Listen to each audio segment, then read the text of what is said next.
Shalom, selamat pagi Bapak Ibu Saudara sekalian. Kita akan memulai ibadah pada pagi hari ini. Saya undang untuk jemaat berdiri. Yesus, kau sungguh baik.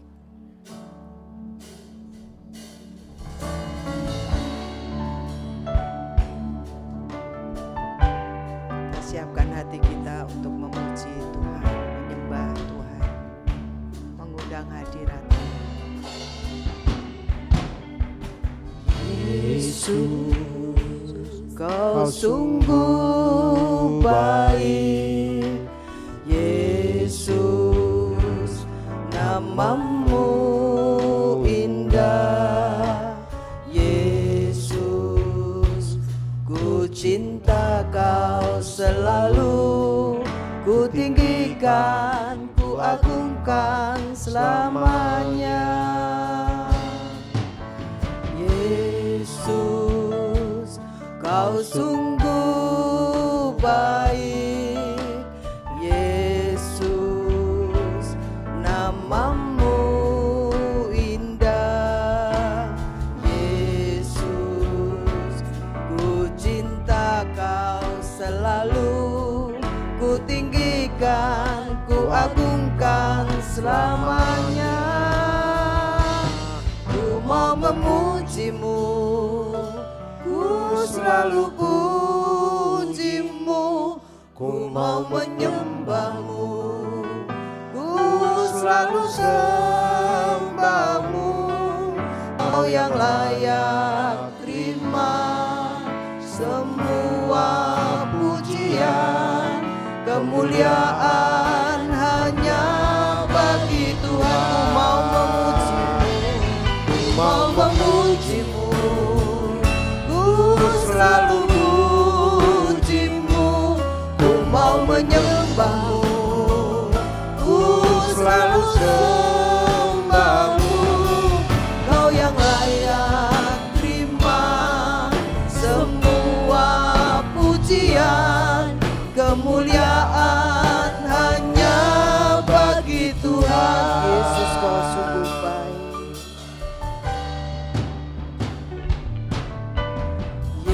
Yesus, kau sungguh baik. Yesus, namamu indah. Yesus, ku cinta kau selalu. Ku tinggikan, ku agungkan selamanya. Yesus, kau sungguh baik. Yesus, namamu indah. Yesus, ku cinta kau selalu. Ku tinggikan, ku agungkan selamanya. Ku mau memujimu, ku selalu pujimu. Ku mau menyembahmu, ku selalu sembahmu.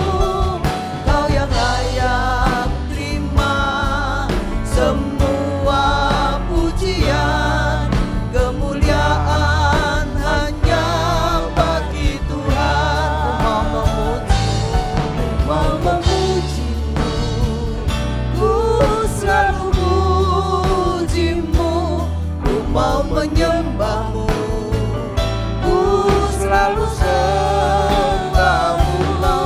Kau yang layak terima semua pujian, kemuliaan hanya bagi Tuhan. Ku mau memujimu, ku selalu pujimu. Ku mau menyembahmu, ku selalu sembahmu. Kau yang layak terima semua pujian, kemuliaan hanya bagi Tuhan. Kau yang layak terima semua pujian, kemuliaan hanya bagi Tuhan. Kau yang layak terima semua pujian, kemuliaan hanya bagi Tuhan.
Yesus yang termanis buat jiwaku, buat jiwaku, buat jiwaku.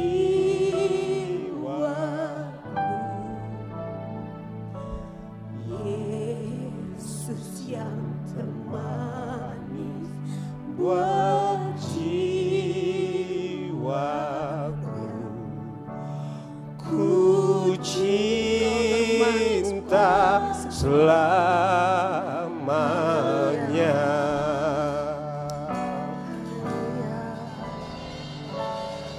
Yesus yang termanis buat jiwaku, buat jiwaku, buat jiwaku.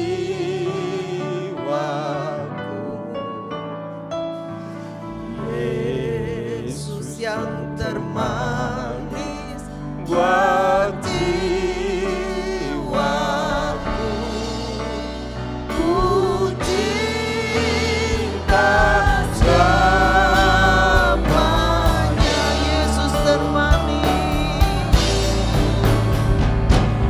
Yesus yang termanis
hari ini untuk sama-sama datang beribadah.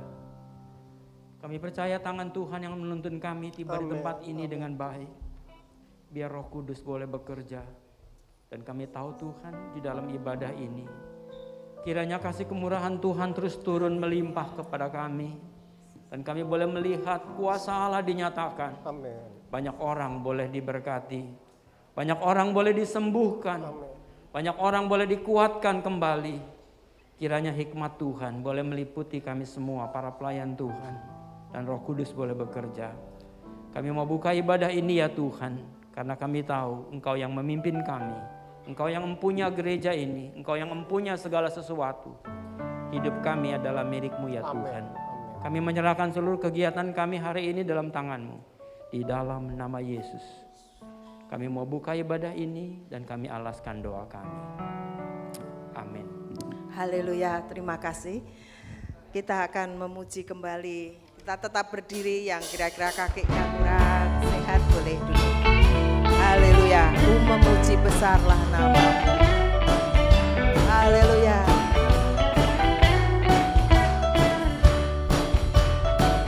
Ku memuji besarlah nama-Mu. Angkat tangan, kekallah kuasa-Mu. Oh Roh Kudus, pakailah hidupku dan mulutku memuji, dan mulutku memuji Kau selalu. Nyanyi haleluya, haleluya, puji sembah nama-Mu. Nyanyi haleluya, haleluya, puji sembah nama-Mu.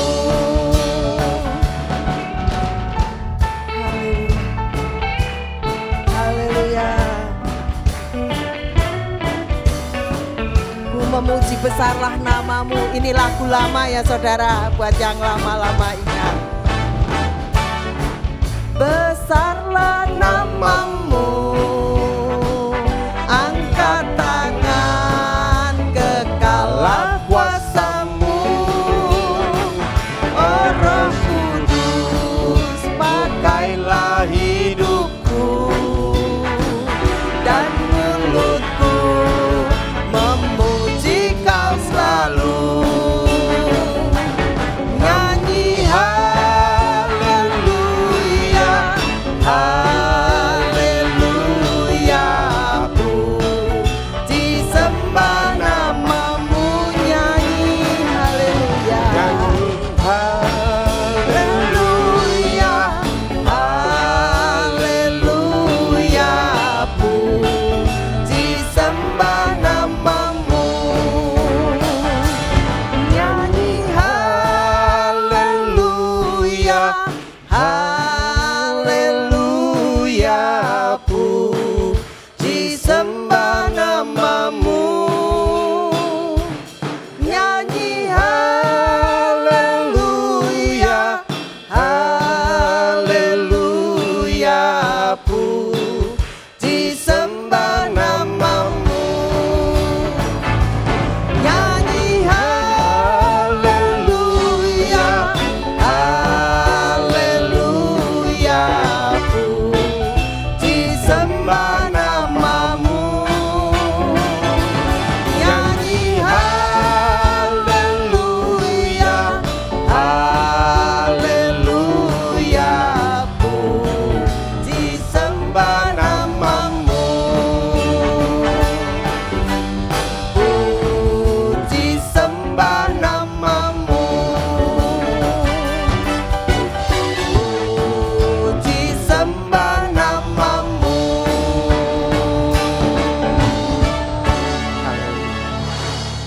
Puji Tuhan, haleluya. Mungkin mau duduk enggak apa-apa, silahkan. Hari lepas hari kita boleh lalui ya saudara. Bapak Ibu sekalian, bulan ini adalah bulan April. sudah ganti bulan. Kalau sebentar lagi kita akan merayakan Jumat Agung, memperingati Jumat Agung, dan pada hari Minggu kita akan merasakan juga kasih Tuhan di mana Dia bersama dengan kita semua pada hari Paskah ya saudara. Dan kita boleh datang berduyun-duyun, ajak saudara-saudara kita untuk ibadah bersama dengan kita semua. Haleluya ya saudara. Amin ya. Kita akan menyanyikan kembali Bangkit Serukan Nama Yesus. Haleluya.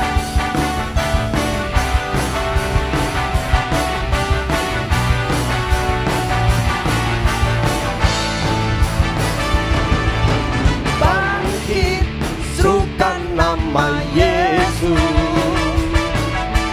Maju, nyatakan kuasanya. Kita buat iblis gemetar, kalahkan tipu dayanya dengan kuasa namanya.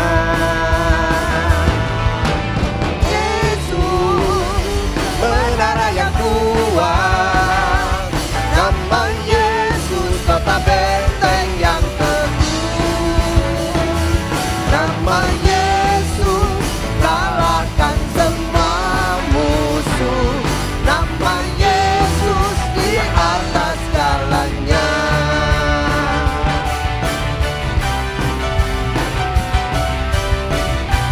Haleluya. Yang pada saat ini merasakan kasih Tuhan boleh berdiri. Haleluya. Serukan Ayo nama saudara. Yesus. Maju, nyatakan kuasanya. Kita buat iblis gemetar, kalahkan tipu dayanya dengan kuasa namanya. Nama Yesus, menara yang kuat. Nama Yesus, kota benteng yang teguh. Nama Yesus, kalahkan semua musuh. Nama Yesus di atas segalanya.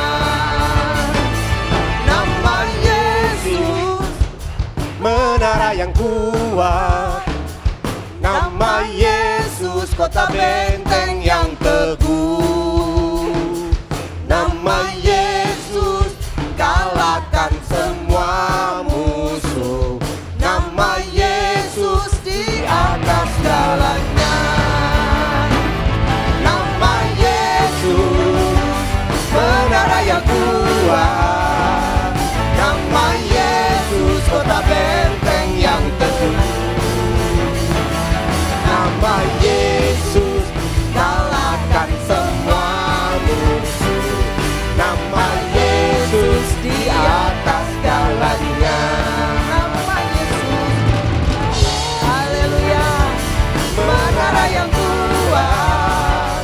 Nama Yesus, kota benteng yang teguh. Nama Yesus, kalahkan semua musuh.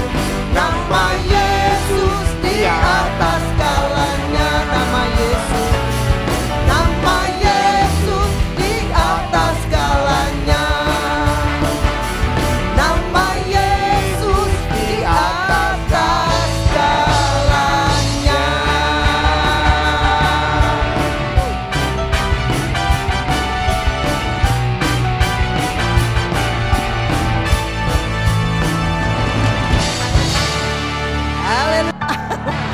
Haleluya. Saya belum dengar saudara. Haleluya. Amin. Puji Tuhan. Kita sebentar akan mendengarkan firman Tuhan. Kita akan memuji kembali kasih yang terindah. Kasih Tuhan selalu bersama kita.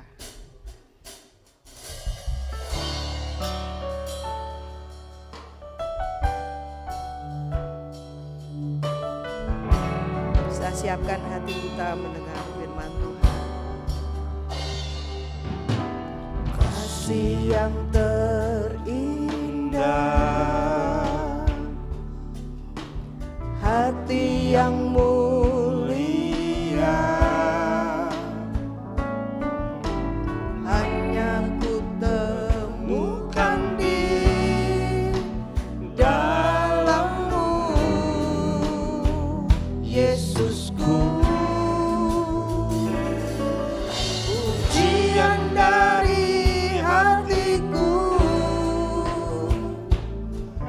selalu di setiap waktuku, tiada pernah berubah. Kasih-Mu karya terbesar, karya terbesar dalam hidupku. Pengorbananmu yang selamatkanku, Engkaulah harta yang tak ternilai, yang ku miliki dan ku hargai. Yesus, Engkau ku kagumi, karya terbesar, karya terbesar dalam hidupku. Pengorbananmu yang selamatkanku, Engkaulah harta yang tak ternilai, yang ku miliki dan ku hargai. Yesus, Engkau ku kagumi. Yesus, Engkau ku kagumi. Yesus, Engkau ku kagumi.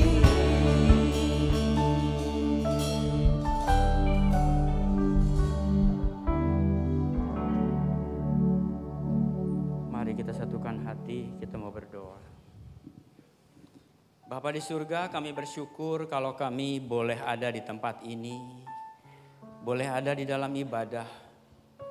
Kami tahu Bapa, kiranya Roh Kudus yang ada di dalam kami terus bekerja, memberikan pengertian, pengetahuan, hikmat yang dari Tuhan. Supaya apa yang kami kerjakan sepanjang ibadah ini boleh berkenan kepadamu. Karena itulah yang kami mau Tuhan. Supaya ketika kami keluar ada sesuatu yang baru dalam hidup ini. Menjadi terang, menjadi berkat. Terima kasih Bapa. Kami menyerahkan firman Tuhan dalam tangan Tuhan. Engkaulah yang berbicara kepada kami lewat hamba-Mu ini. Dan biarlah Roh Kudus yang ada dalam setiap kami mengajar kami untuk dapat mengerti. Terima kasih Bapa. Segala puji dan hormat kami kembalikan kepadamu. Di dalam nama Yesus kami mengucap syukur dan berdoa. Amin. Amin. Shalom. Puji Tuhan kalau kita bisa ada di dalam ibadah kali ini. Dan saya percaya kalau kita mau menjadi terang. Tema kita tahun ini adalah kita menjadi terang. Jadi jangan, dunia ini memang kelihatannya sedang lagi masuk ke dalam krisis-krisis tertentu. Situasi yang menyulitkan. Dan kita tahu kalau kita mau masuk dalam tahun ini menjadi terang, maka kita mesti bentuk diri kita dulu. Untuk mempersiapkan potensi yang ada dalam diri kita. Ingat sekali lagi, Allah memakai kita dengan potensi yang kita punya. Berapa besar yang kita persiapkan, sebesar itu yang Allah akan pakai. Kalau kita menyiapkan sebanyak-banyaknya, maka akan pakai hidup kita ini sebanyak-banyaknya. Jadi coba kita lihat semampuan kita bersama-sama. Kalau kita mau menjadi terang, coba siapkan diri kita untuk menjadi terang.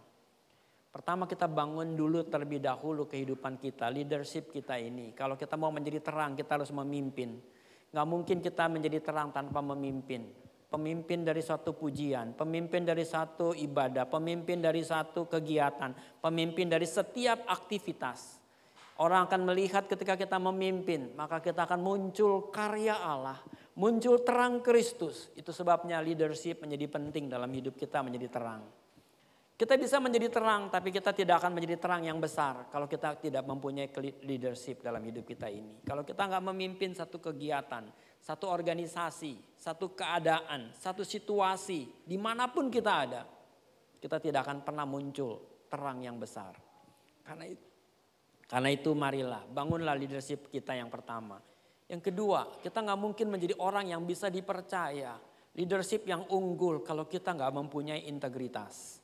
Makanya poin yang kedua yang saya tekankan adalah integritas. Itu bulan-bulan kemarin. Dan kalau kita mau menjadi besar, kita nggak bisa seorang diri. Kalau kita bekerja seorang diri, kita hanya bisa menghasilkan. Kalau kita bisa bekerja satu genggam, sesuatu yang kita bisa pegang, itu juga hanya itu saja yang kita bisa buat. Satu lidi tidak bisa menyapu banyak lantai. Satu lidi kita hanya bisa kebut-kebut kecil-kecil. Tapi kalau segenggam lidi, maka kita bisa melakukan banyak perkara. Itu sebabnya kalau kita hanya seorang diri, kita hanya bisa kemampuan kita. Tapi kalau kita berkelompok menjadi satu kesatuan, kita akan bisa melakukan banyak perkara besar. Itu sebabnya teamwork menjadi penting. Maka sebab itu saya bilang ini kita bicara soal teamwork. Maka coba bagaimana kita membangun tim, bagaimana kita membentuk tim, bagaimana kita menjadi seorang pemimpin yang memiliki leadership, yang memiliki integritas dan teamwork yang besar. Maka kita percaya terang akan ada di sekitar kita dan muncul sebagaimana yang Tuhan kehendaki. Nah, hari ini saya mau bicara sebagai teamwork, dan dalam teamwork ini tolong bisa ditampilin sedikit transparansinya. Udah muncul ya? Oke, nggak kelihatan saya di sini, kirain ada di depan. Oke, jadi kita bisa lihat di dalam teamwork ini apa. Nah, kalau kita bicara teamwork, saya mau ambil dasar Alkitabnya di mana. Ini yang akan saya mau pakai sebenarnya. Teamwork itu merupakan satu kesatuan, di mana kita bisa bersama-sama mengerjakan satu pekerjaan besar. Contohnya, besok kita mau Paskah, pasti ada teamwork yang akan bekerja bersama-sama. Itu tim yang menjadi akhirnya satuan. Tidak boleh kalau leadersnya bilang ke sana, yang lain bilang ke situ, akhirnya kacau balau. Itu sebabnya bagaimana kita mesti memimpin timnya ini dengan baik. Leadership. Di dalam leadership kepemimpinan, kita mesti punya integrity. Di dalam integritas kita harus punya teamwork yang kuat, yang solid. Maka kita akan percayalah, kita akan berhasil di dalam banyak karya. Nah, kalau kita mau lihat Alkitab mengajarkan kita teamwork tidak? Yes. Kita bisa lihat di dalam Lukas. Lukas pasal 5. Lukas pasal 5 ayat 17 sampai 26. Ini bicara teamwork. Teamwork di mana? Jadi ada satu orang, saya cuma terjemahkan sedikit ya. Ada satu orang yang sakit, lumpuh, nggak bisa jalan. Dan teman-temannya ada di sekitar dia. Bagaimana kita membawa orang ini untuk kehadapan Yesus? Susah, nggak bisa bawa. Kenapa nggak bisa bawa? Karena Yesus berdiri di sini, semua orang di sekeliling dia. Gimana bisa jalan? Mau teriak-teriak, minggir, minggir, minggir. Memangnya kamu siapa?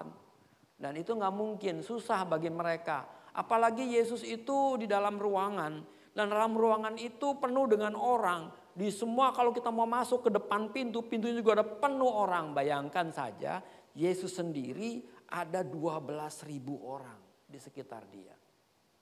Satu stadion, orang yang kumpul.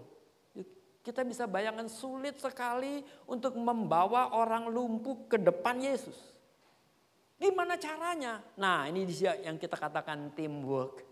Nah, orang itu bawa gotong orang yang lumpuh ini. Berempat, kalau gotong tuh 4, 1, 2, 3, 4 di belakang ya. Tandu dibawa berempat. Nah, waktu membawa timnya ini, orang yang lumpuh ini kemudian dibawa. Dia lihat orang yang begitu banyak, wah nggak bisa bawa Yesus, mau taruh di depan Yesus gimana.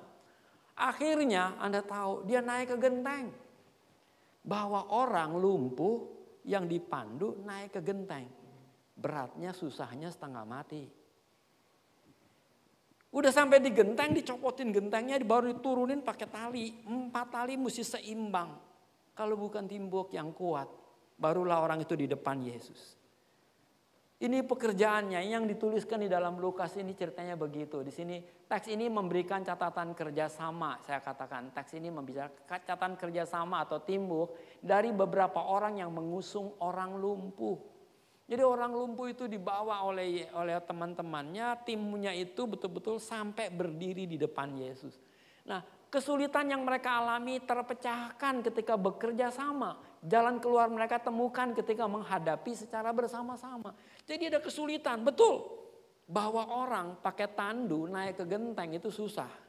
Udah sampai genteng mau turunin orang itu pakai tandu susah. Tapi ternyata ini bisa diatasi dengan baik. Luar biasa. Saya mau katakan, saya bisa bayangkan teamwork yang luar biasa dari orang-orang yang membawa orang lumpuh ini. Itu sebabnya mengapa dia katakan timbul, temukan. Ketika Yesus melihat itu, maka dia betul-betul mengatakan dosamu sudah diampuni. Orang itu sembuh dan luar biasa. Yang kedua, Alkitab juga bilang di dalam Nehemia 3 ayat 1 sampai 32. Ini satu pasal, kita pernah bahas dulu waktu saya kasih renungan. Anda tahu Nehemia ini diutus oleh Raja Kores untuk kembali ke Yerusalem untuk membangun tembok Yerusalem. Ezra pertama kali dikirim pulang ke Yerusalem untuk membangun bait Allah. Nah ketika pulang ke Yerusalem, Ezra itu membangun bait Allah. Bait Allah dibangun oleh Ezra dan teman-temannya dengan timnya. Nah kemudian beberapa tahun kemudian Nehemia dikirim yang kedua ke Yerusalem. Untuk apa? Membangun tembok Yerusalem. Anda kalau pergi ke Yerusalem, mau masuk kota Yerusalem harus melalui pintu. Ada 8 pintu untuk masuk Yerusalem. Ada 7 pintu yang dibuka, 1 pintu tidak dibuka. Dan pintu itu adalah Golden Gate. Supaya kita paham ya semua ya. Supaya histori ini jadi Anda mengerti. Jadi kalau kita bayangkan, kalau Anda mau masuk kota Yerusalem, kayak kita bilang, kalau kita mau masuk kota Jakarta, kota Bogor, itu sebelum masuk ke kota itu, masuk lewat pintu. Pintunya apa? Tembok isinya. Kiri kanannya semua tembok. Jadi kota itu dikelilingi tembok. Yerusalem itu dikelilingi tembok. Dan untuk masuk Yerusalem hanya ada 8 pintu yang bisa masuk. Karena itu kalau kita lihat pergi ke masjid apa yang dom itu simboliknya adalah Yerusalem. Karena di dalam domnya itu harus ada 8 pintu semua yang untuk masuk ke dalam masjidnya itu yang namanya kubah ungu itu. Kalau kubah yang kuning itu kalau kita tahu. Nah itu merupakan gambaran simbolik Yerusalem kota Allah yang diam di sana. Yang diam di dalam kota itu damai tentram bersama dengan Tuhan. Nah Yerusalem begitu gambarannya. Jadi Yerusalem itu dikelilingi tembok dan kemudian 8 pintu. Nah kalau mau masuk ke sana harus lewat pintu 8 pintu ini. Cuma 1 pintu yang gak dibuka. Itulah yang disebut Golden Gate. Kapan dibukanya? Ketika Yesus datang kali yang kedua masuk lewat pintu itu. Dan di depan pintu itu, di balik pintu itu ada masjid, ada kubah, ada bait Allah. Bait Allah yang ketiga barangkali. Itu yang dikatakan yang sekarang lagi mau dibuat. Apakah dibuat apa enggak? Saya yakin sih dalam pemikiran saya mesti ada. Karena Alkitab tulis dia masuk lewat pintu itu dan masuk ke dalam bait Allah. Mana bait Allahnya kalau enggak ada? Jadi kemungkinan besar iya. Nah itu ceritanya saya yang mau katakan. Nah tembok inilah yang dibangun oleh Nehemia. Nah untuk membangun tembok itu gak gampang. Gak semudah yang kita bayangkan. Dan teknologi yang ada pada zaman itu 600 tahun sebelum Masehi. Teknologinya kayak apa? Kita udah 2000 tahun setelah Masehi. Jadi setelah Yesus 2000 tahun udah lewat. Ini 600 sebelum Yesus lahir. Jadi betul-betul teknologi yang ada nggak banyak pakai tenaga manusia. Jadi butuh waktu. Maka sebab itu Nehemia disebut sebagai bapak pemimpin di dalam kepemimpinan. Sehingga banyak orang-orang para teolog sekarang ini mengajarkan teori kepemimpinan Nehemia. Karena bagaimana dia membangun tembok Yerusalem ini dengan luar biasa. 8 pintu dibuat dan tembok itu terjadi dengan megahnya. Sampai kayak sekarang.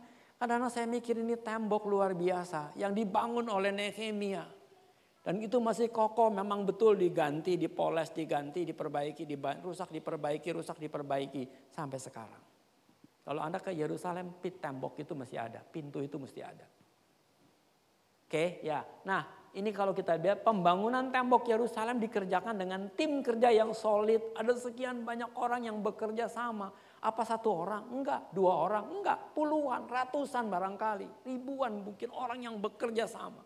Kalau enggak ada tim leaders yang mengaturnya, bagaimana mungkin itu bisa terjadi? Nah ini kemudian kita akan tembok Yerusalem dalam kurun waktu 52 hari selesai. Saya nggak bisa bayangkan 52 hari itu cuma 2 bulan. Jadi Kita bangun rumah setahun. Ini tembok itu berdiri. Saya bilang itu tembok itu bukan kecil. Itu mau ngelilingi kota Yerusalem. 52 hari. Kesimpulan saya, orang yang mengerjakannya itu banyak banget. Dan memang betul, semua penduduk Yerusalem bekerja sama untuk membangun tembok itu. Itu yang saya baca. Jadi betul-betul teamworknya yang luar biasa. Nah, jadi kalau mau kerja besar, karya besar, harus ada teamwork. Jadi makanya saya mau katakan teks ini memberikan catatan bahwa tim kerja yang solid mampu menghasilkan capaian kerja yang dahsyat. Betul. Jadi kalau ada tim, kita mau kegiatan besar, ada tim dibangun, ayo tim itu kerjasama dengan kuat, solid. Kalau kita solid, kita akan kuat. Nah ya oke. Nah saya mau bahas di sini dari kesimpulan teamwork itu adalah upaya meningkatkan kualitas kinerja pelayanan. Jadi kalau kita mau melayani, kita mesti meningkatkan kinerja kita. Kita mesti meningkatkan kemampuan kita. Kita mesti meningkatkan kualitas kerja kita. Dan kalau kita punya kualitas kerja sudah tingkat, masuk ke dalam tim, maka kualitas tim menjadi meningkat. Makin banyak orang hebat yang bekerja sama, maka makin besar karya yang dibuat. Oke, nah saya mau teruskan, ini teamwork. Nah kedua di dalam teamwork harus ada apa? Ini yang saya mau katakan, ini yang penting yang mesti kita ingat. Harus punya komitmen, harus punya saling bergantungan, harus punya pendelegasian, harus punya sumber daya, kemampuan yang ada, dan kepercayaan. Ini atau lagi kepercayaan. Ini 5 hal ini penting.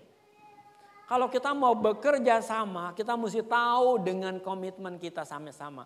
Komitmen kita sama-sama mesti sama. Nah sama seperti tadi, dari 4 orang, 5 orang, barangkali 8 orang yang gotong, 1 orang yang lumpuh. Itu komitmennya mesti kuat. Kamu bawa ya, dari sini sampai di sono kamu yang bawa ya. Kalau udah sampai sono gantian gue yang bawa ya. Dan seterusnya. Itu harus punya komitmen yang kuat. Kalau nggak ada komitmen. Aduh gue capek, gue lepasnya. Tak, rubuh tuh orang, jatuh tuh orang. Dari sini kita bisa katakan komitmen harus kita punya. Saling bergantung, betul. Saya bergantung dengan dia. Dia bergantung dengan dia. Dia bergantung dengan dia. Dia bergantung dengan dia. Ini semua saling bergantungan. Di dalam teamwork gak ada yang lebih superior. Dia paling hebat, enggak. Semuanya sama, saling bergantungan. Itu mesti ingat.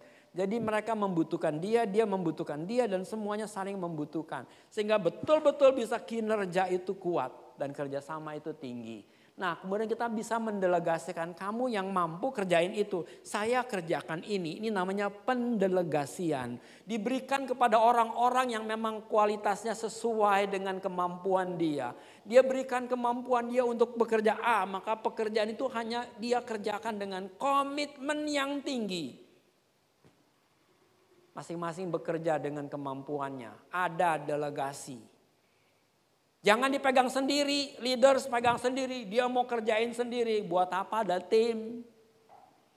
Tim itu adalah bekerja bersama-sama. Dengan kemampuan masing-masing dengan kualitas yang ada. Itu betul-betul harus ada pendelegasian. Dan sumber daya itu sama-sama bekerja sama. Memanfaatkan sumber daya yang ada.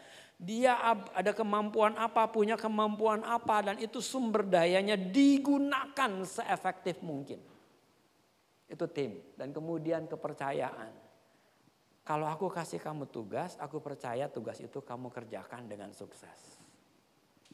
Itu namanya kepercayaan. Jangan kita udah kasih tugas, terus ditanyain lagi, udah kelar belum? Belum. Ntar udah kelar belum? Enggak. Biarkanlah dia bekerja sampai dia selesai. Itu namanya kepercayaan. Seringkali kita enggak, kita kasih tugas tapi terus dipantau. Itu namanya kita kurang percaya sama dia. Ntar dia nganggur lagi, bengang-bengong, enggak kelar kita. Artinya kita enggak percaya dengan kemampuan dia. Kalau gitu jangan kasih dia kerja di situ, taruh orang lain. Kita enggak usah pantau, kita yakin dia selesai. Itu memang enggak gampang. butuh yang namanya kepercayaan, butuh yang namanya komitmen, butuh yang namanya kesehatian. Itu penting. Nah, ini yang namanya teamwork. Nah, saya mau balik ke dalam kitab Lukas. Karena ini saya inti firman Tuhan kita di sini, saya mau bicarakan tentang Lukas yang tadi, yang 4 atau lebih dari 4 orang lumpuh yang digotong untuk membawa orang yang sakit itu kepada Yesus. Nah, dalam Lukas pasal saya mau baca cuma 17 sampai 19. Sebenarnya panjang ayatnya. Dan kalau saya kupas semua terlalu lama. Nah, ini cuma di bagian ini doang yang saya mau garis bawahi. Di bagian ini yang saya mau tekankan. Di bagian ini yang saya mau coba uraikan di dalam kesempatan ayat 17 ini. Kapan-kapan kalau memang ada kesempatan mungkin bisa lanjutannya. Nah, di dalam ayat ini berkata ayat 17. Jadi suatu hari ketika Yesus mengajar, ada beberapa orang Farisi dan ahli Taurat duduk mendengarkannya. Jadi memang kalau kita baca di situ, orang Farisi dan ahli Taurat duduk mendengarkannya, bukan mau belajar tapi mau cari kesalahan Yesus dalam mengajar. Beda ya kalau orang yang mau belajar. Nah, ini orang-orang ini cuma mau cari tahu kira-kira Yesus ngajarnya salah enggak ya? Kalau dia salah langsung dia tuding dan langsung dia usir. Karena apa? Karena memang kalau kita lihat selama Yesus hidup, orang Farisi dan ahli Taurat ini mau mencari kesalahan Yesus. Karena mereka merasa ketika Yesus ada, banyak orang mendengarkan Yesus. Mereka orang banyak itu nggak mau mendengarkan ahli Taurat dan orang Farisi ini mengajar. Tapi mereka lebih senang dengerin Yesus. Maka kan sekali ahli Taurat dan orang Farisi ini kalau ada Yesus. Kalau bisa dia mau singkirkan Yesus dibunuh mati. Dia mau cari kesalahan Yesus. Ya, ini orang Farisi dan ahli Taurat ya di sini mengajar mau mendengarkannya, bukan mendengarkan sebenarnya, dia mau mencari kesalahannya. Mereka datang dari semua desa di Galilea dan Yudea dan dari Yerusalem. Ini orang-orang umumnya. Jadi pada umumnya orang-orang datang. Begitu juga memang ahli Taurat itu juga datang dari tempat lain. Tujuannya apa? Untuk mencari kesalahan. Ya. Nah, kuasa Tuhan menyertai dia. Sehingga dia dapat menyembuhkan orang sakit. Itu memang kenyataannya, faktanya Yesus memang punya otoriti, kuasa kesembuhan. Yesus bisa menyembuhkan banyak orang sakit. Nah itu di sini yang kita baca di ayat 17. Lalu datanglah beberapa orang mengusung orang lumpuh. Saya kasih warna kuning di sini. Tadinya mau kasih warna apa, merah. Saya backgroundnya udah ungu, salah. Lain kali saya mau ganti background lain. Di sini dikatakan beberapa orang mengusung seorang lumpuh di atas tempat tidur. Mereka berusaha membawa dia masuk dan meletakkannya di hadapan Yesus. Jadi orang yang lumpuh ini gak bisa jalan. Ada teman-temannya yang mau gotong dia bawa kepada Yesus. Nah saya mau katakan ini beberapa orang mengusung seorang yang lumpuh. Nah terus kemudian kalau kita katakan lagi, saya teruskan dulu baca deh. Karena mereka tidak dapat membawanya masuk, berhubung banyaknya orang di situ, naiklah mereka ke atap rumah, lalu membongkar atap itu dan menurunkan orang itu dengan tempat tidurnya ke tengah-tengah orang banyak tepat di depan Yesus. Saya bisa bayangkan susahnya, betapa beratnya mereka bekerja untuk menurunkan orang ini ke depan Yesus. Ketika dia di depan Yesus, Yesus berkata, dosamu diampuni. Ketika Yesus ngomong dosamu diampuni. Wah, orang Farisi udah ngamuk, udah mulai marah. Hah? Siapakah kamu bisa mengampuni dosa? Tuhankah kamu? Terus Yesus bilang, lebih gampang mana bilang? Dosamu diampuni atau bangkitlah, bangun. Mendingan mana? Gampangan mana bilang? Yang lumpuh, bangkitlah, bangun. Atau bilang, dosamu diampuni. Yang mana yang lebih gampang? Angkatlah tempat tilammu, berjalan. Itu gampang, betul. Yesus sanggup. Tapi Yesus nggak mungkin bisa mengatakan dosamu diampuni. Karena hanya Tuhan Allah yang bisa mengampuni dosa. Nah di sini kita bisa mengerti kalau kita baca terus, kita baca di kelanjutannya, maka kita akan tahu Yesus itu memang Tuhan. Dan ini memang berapa kali ini dalam saya waktu memberikan PA yang kita katakan di dalam kitab Yohanes. Itu memang menggambarkan pribadi Yesus sebagai Tuhan. Nah kalau banyak kita di dalam Lukas, di dalam Matius, di dalam Markus. Itu menggambarkan pribadi Yesus sebagai manusia yang sama. Dan betul-betul kalau dia menjadi manusia, dia betul-betul kemanusiaannya yang sempurna. Ketika dia menyatakan dirinya sebagai Allah, tapi dia tidak pernah menggunakan ilahinya. Ini yang mesti kita mengerti. Dia memang menyatakan dirinya Allah. Dia memang menyatakan dirinya Tuhan. Dia memang menyatakan dirinya adalah Allah yang maha pengasih dan penyayang, pencipta alam semesta ini. Tapi dia tidak pernah menggunakan ilahinya. Dia cuma bilang, aku Tuhan. Kamu percaya? Boleh. Gak percaya? Gak apa-apa. Yesus gak membutuhkan kepercayaan kamu untuk membuktikan dia adalah Tuhan. Banyak kali kita lupa. Kita kata-katakan, Yesus bilang mereka nih orang-orang Farisi nih bilang akulah Tuhan. Ego ini. Aku adalah aku. Yesus mengatakan begitu jelas di depan mereka. Dan Andreas mengatakan dia adalah Tuhan. Lu mau percaya enggak itu bukan urusan tuh Yesus. Tapi dia walaupun bilang begitu dia tidak pernah menggunakan otoritasnya, ilahinya, kuasanya. Dia memang Tuhan. Kalau dia memang Tuhan, maka dia sanggup melakukan banyak hal. Mujizat apapun bisa. Nah, ini yang kita bisa mengerti. Karena itu dikatakan tepat. Jadi kita bisa mengerti poin di sini. Nah, kemudian kita lihat. Kalau saya mau cukup sampai bagian ini, saya mau katakan mengapa saya cuma ngambil cuplik bagian cerita ini, nggak ngambil semua. Karena ada banyak konsep teologi yang akan muncul. Banyak prinsip-prinsip Alkitab yang muncul. Jadi saya mau ambil konteks yang namanya teamwork di dalam pelayanan. Teamwork di dalam pelayanan itu kita mesti hal yang pertama kalau kita katakan kunci keberhasilan. Kalau kita mau berhasil di dalam diri kita sebagai pelayan, sebagai anak-anak Tuhan, sebagai umat pilihan Tuhan yang berkarya bagi Allah. Maka saya mau katakan apa yang mesti kita lakukan. Yang pertama prihatin. Ada keprihatinan diri. Kemudian ada keprihatinan. Kalau cuma hanya keprihatinan tanpa tindakan itu nggak ada arti. Saya mulai dengan prihatin. Kita misalkan contoh, kita lihat di gereja, prihatin nggak? Di mana keprihatinan kita di dalam gereja? Contohnya aja, kita masuk di dalam gereja, kita lihat, misalkan ada kotoran sana sini, apakah kita prihatin dengan kotoran? Atau cuek? Kalau kita prihatin, aduh kok begini ya, itu cuma prihatin. Tapi kalau kita bertindak, ambil, masukkan ke tong sampah, dan itu tindakan. Atau kita melihat, aduh ada lampu mati di gereja, contohnya mana? Ini lampu mati nih, ini lampu mati nih ceritanya. Terus itu lampu mati apa enggak? Memang mati atau enggak dinyalain? Kan ada dua kan?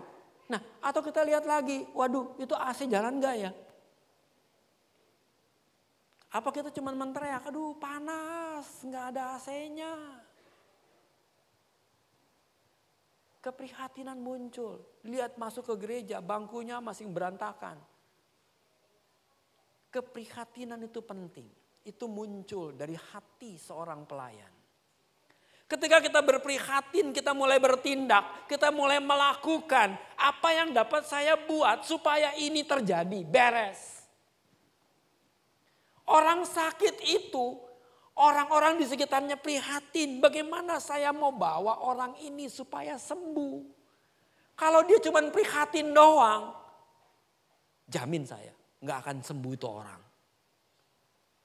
Makanya dia munculkan keprihatinan satu dengan yang lain. Sama-sama kita bantu yuk orang ini. Angkat, bawa kepada Yesus.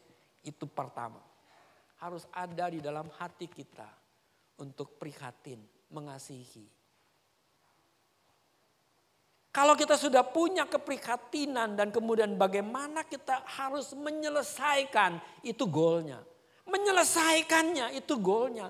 Keprihatinan akan terus muncul dan tumbuh supaya berhasil. Dan kayak tadi kotoran, itu kotor kan. Prihatin duluan, ambil, bawa tong sampah, dan. Itu kalau dia bisa kerjakan sendiri. Kalau nggak bisa, tolong bantuin orang, panggil, ayo bantuin saya. Supaya ini buang dan sebagainya. Dan jadi ada tujuan, keprihatinan akan terus menyelesaikan supaya selesai. Nah ini adalah orang pertama kita mesti munculkan hidup kita ini di dalam seorang pelayan. Kalau kita melihat yang nyanyi di sini misalkan singer dan song leader di sini. Song leader nyanyi, maaf ya ibu sih bagus ya. Banyak orang kadang-kadang nggak tahu dia nyanyi, nggak bisa angkat suara jadi song leader. Apa jadinya? Terus kemudian singer nyanyi harus mendukung song leader. Nyanyi apa? Suaranya mesti bagus. Suaranya peletot-peletot. Apa jadinya? Kalau kita prihatin yang dengerin, panggil itu orang, kasih tahu, ajarin atau gimana. Tapi kalau kita cuek, ya bodo amat lah. Keprihatinan akan membantu kita untuk sampai goal. Supaya goal tujuan kita berhasil. Seorang pelayan adalah muncul keprihatinan. Waduh, orang ini kurang bagus. Aku perlu memberitahukan kalau memang dia punya leadership. Kalau dia memang mempunyai kemampuan. Kalau memang dia memang lebih baik dari dia. Bagaimana memberitahukannya? Lu kalau kurang ini latihan deh. Gini, caranya mesti begini. Angkat suaranya begini. Bimbing dan didik. Keprihatinan akan terus menuju kepada keberhasilan. Itu yang pertama. Mungkin saudara atau teman kita, sahabat kita yang sedang menderita, yang perlu kita tolong, kita bantu. Ini adalah kemungkinan-kemungkinan yang terjadi. Ada keprihatinan, ada beban di dalam pelayanan kita. Ada keprihatinan, kemudian kita ada beban. Betul, kita mungkin akan beban. Nah pengusung itu prihatin terhadap orang yang lumpuh. Tadi saya sudah bilang perhatian dia betul-betul. Terus bagaimana dia gak kuat ngangkat sendiri. Cari orang yang prihatinnya sama. Kerja sama. Baru bisa jalan.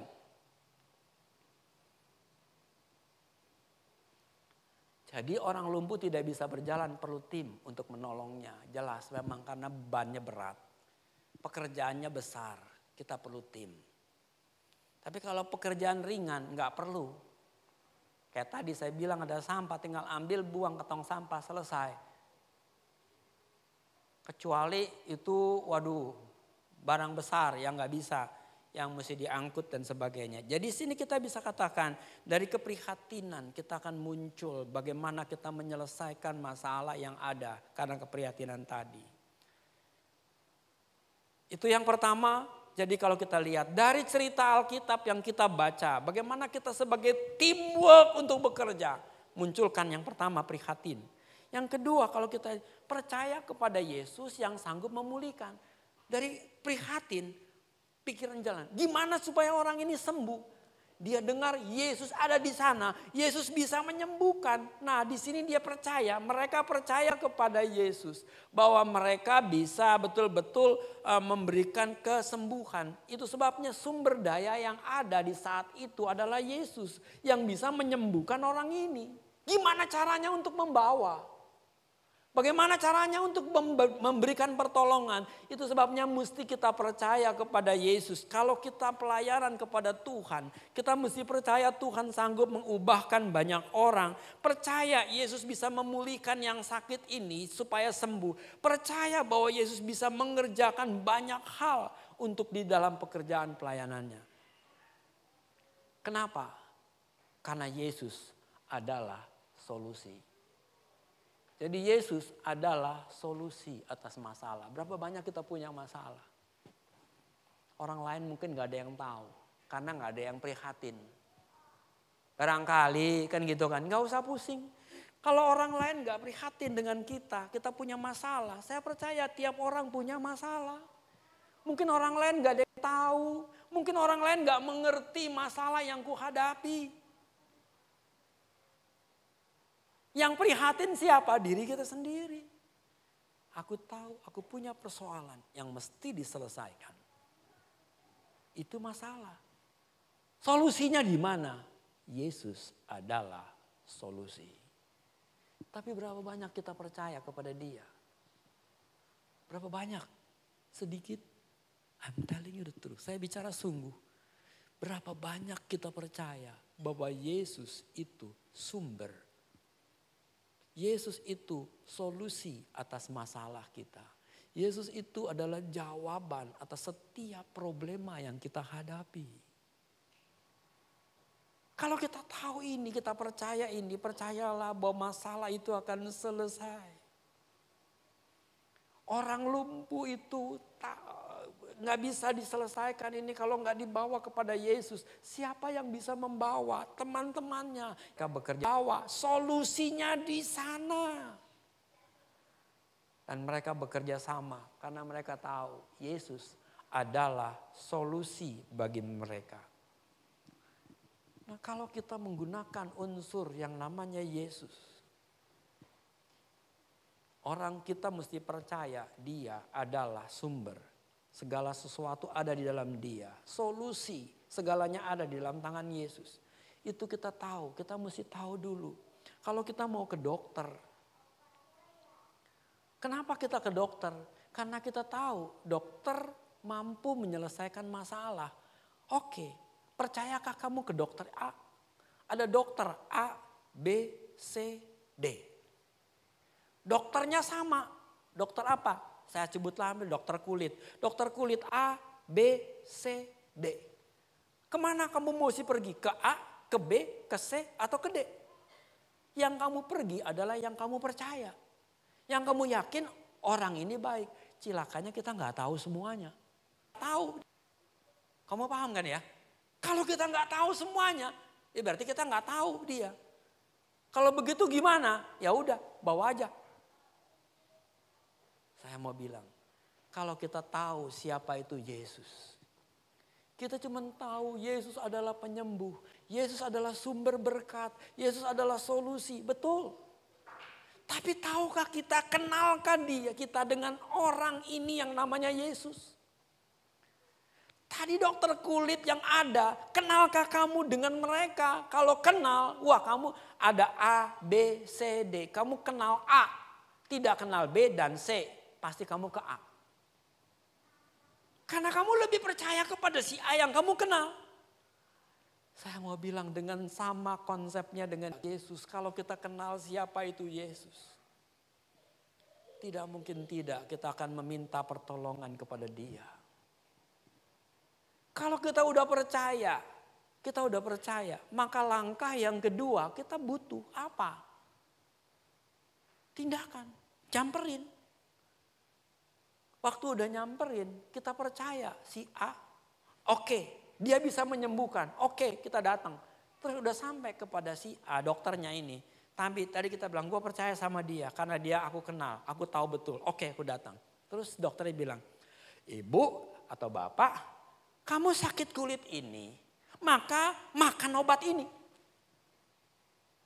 Tahu, dikasih obat kan, makan obat ini. Terus kamu diterima nih obatnya, terus kamu mau makan apa enggak? Kamu butuh yang namanya faith. Saya mau katakan, keyakinan dengan sungguh apa yang dikatakan oleh dia itu benar. Nah ini yang kita perlukan yang namanya iman. Kalau kita sudah datang kepada Yesus, kita harus punya iman. Orang yang sama A, B, C, D yang gotong orang ini, yang gotong yang sakit lumpuh ini, tahu persis Yesus adalah solusi. Jadi kalau kita bisa bawa ke tempat Yesus, yakin mereka orang itu akan sembuh. Makanya dia berusaha keras dengan bukan main. Apapun dia buat. Karena dia punya iman. Aku percaya kalau orang ini ditaruh di depan Yesus, maka yang sakit lumpuh itu sembuh. Itu imannya. Makanya Yesus bilang imanmu sungguh-sungguh membuat dia menjadi kuat. Nah di sini kita percaya. Kalau kita hanya percaya, kita tidak cukup kalau kita tidak punya iman. Itu sebabnya perlu iman. Yakin Yesus sanggup bertindak dan percaya. Kalau kita mau berhasil di dalam pelayanan, ada perhatian. Yakin Yesus bersama dengan kamu di dalam pelayananmu. Yang ketiga, bekerja sama. Kalau kamu teamwork, kerja sama. Jangan sendirian. Kalau kamu punya masalah sendiri, kamu gak butuh yang namanya teamwork betul. Kalau kamu bekerja sendiri, kalau kamu punya masalah sendiri, kamu tidak perlu teamwork, tapi do it by yourself. Kerjakan dengan dirimu sendiri. Tapi kalau kamu punya teamwork, bersama-samalah. Kerjasamalah. Karena topik kita teamwork, jadi 4 orang ini gak bisa sendirian. Makanya mereka bersama-sama, kerja bersama-sama. Tidak bisa sendiri. Jadi saya mau katakan tidak bisa sendiri sehingga ada teamwork. Kalau mereka satu aja gak mau, gak jalan itu. Ini mesti teamwork. Ada satu misi yang sama, tujuan yang sama. Mereka mau membawa orang ini untuk tiba di depan Yesus. Itu teamwork yang mempunyai satu misi yang sama. Tujuannya sama. Goalnya sama. Kalau mereka bisa bawa ke depan Yesus, maka mereka tahu orang ini sembuh. Karena mereka sudah mendengar, mereka sudah menyaksikan semua yang datang kepada Yesus sembuh. Apapun penyakitnya sembuh. Jadi mereka punya yakin imannya, percaya dan yakin beriman. Itu sebabnya kalau orang ini datang ke depan Yesus akan sembuh. Itu tujuannya. Makanya teamworknya bekerja sama. Nah, hari ini saya juga mau bilang dengan kita, apa masalahmu, problemamu? Adakah yang perhatian? Adakah yang perhatikan? Ada yang merasakan terbeban? Kalau nggak ada yang terbeban, kamu tetap berseru kepada Tuhan karena mungkin orang nggak lihat. Karena kenapa orang nggak lihat? Karena kamu tidak pernah memperlihatkan. Ingat sekali lagi ada masalah, kita mungkin tidak mau bicara kepada banyak orang, tidak mau berkata kepada banyak orang sehingga orang lain tidak tahu. Memang ada satu sisi betul, ada satu sisi juga yang kurang. Itu sebabnya kita nggak tahu apakah ini boleh diumumkan ataukah tidak. Nah itu yang menjadi titik kunci. Problem kita sendiri ataukah banyak orang boleh tahu. Perlu kita bisa yakinlah. Kita tahu Yesus adalah solusi dari setiap masalah. Percayalah. Kadang-kadang kita udah bilang aku percaya. Tapi sebenarnya tidak percaya. Pak maksudnya apa Pak? Aku percaya tapi sebenarnya tidak percaya. Berdoa, aku udah berdoa. Tapi kok belum dijawab Tuhan. Padahal Alkitab bilang ketika kamu berdoa yakinlah. Apa yang kamu minta dalam namaku pasti diberikan Allah. Itu janji Allah, bukan janji kosong. Dan Yesus bilang, kalau kamu hidup di dalam aku dan aku di dalam kamu, mintalah kepada Bapa. Apa yang kamu minta akan diberi. Itu janji loh, bukan janji bohongan. Itu Yesus yang ngomong. Di mana Pak? Yohanes. Pasal berapa Pak? 15. Ayatnya berapa Pak? Lupa saya. Buka aja kitab Yohanes. Dari sini kita bisa mengerti bahwa saya buka beneran ini. Supaya kita betul, supaya benar-benar terjadi.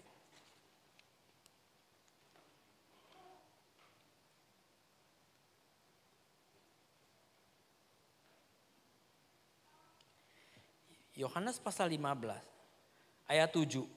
Jikalau kamu tinggal di dalam aku dan firmanku tinggal di dalam kamu. Perhatikan baik-baik. Jika kamu tinggal di dalam aku, artinya kita hidup di dalam pimpinan Kristus. Kita hidup mengikut Kristus. Kita hidup di dalam yang namanya kalau Yesus itu dikatakan akulah gembala yang baik, kamulah domba-dombanya. Domba-dombanya tinggal di dalam kandangku.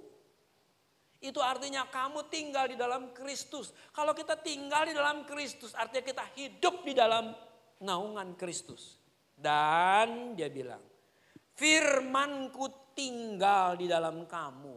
Jadi firman Allah ada di dalam kita. Pertanyaan saya, ini yang seringkali gak ada. Firman Tuhan adakah di dalam kita? Kita mungkin tinggal di dalam Yesus.